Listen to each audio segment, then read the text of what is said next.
येशू ख्रिस्ताची परीक्षा, मत्तय 4:1-11.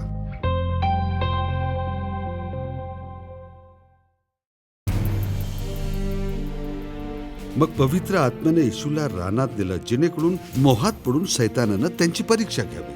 40 दिवस आणि 40 रात्री येशूने उपवास केला. त्यानंतर त्यांना भूक लागली आणि सैतान येऊन त्यांना म्हणाला, जर तू देवाचा पुत्र आहेस तर या दगडांना भाकरी होण्याची आज्ञा दे.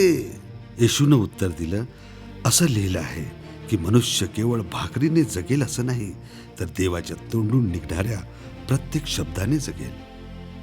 मग सैतानानं त्यांना पवित्र नगरात नेऊन मंदिराच्या कंगोऱ्यावर उभे करून म्हटले, जर तू देवाचा पुत्र आहेस तर खाली उडी टाक, कारण असं लिहिलं आहे की देव त्याच्या दूतांना तुझ्यासाठी आज्ञा देईल आणि तुझे पाय खडकावर आपटू नयेत, म्हणून ते तुला हातावर झेलतील.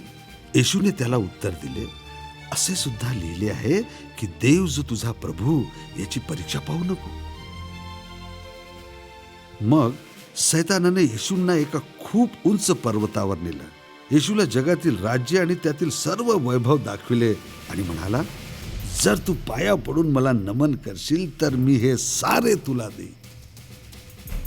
तेव्हा येशू त्याला म्हणाला, दूर हो सैताना, कारण असं लिहिलं आहे की देव जो तुझा प्रभू त्याचीच उपासना आणि सेवा कर. मग सैतान येशूला सोडून गेला.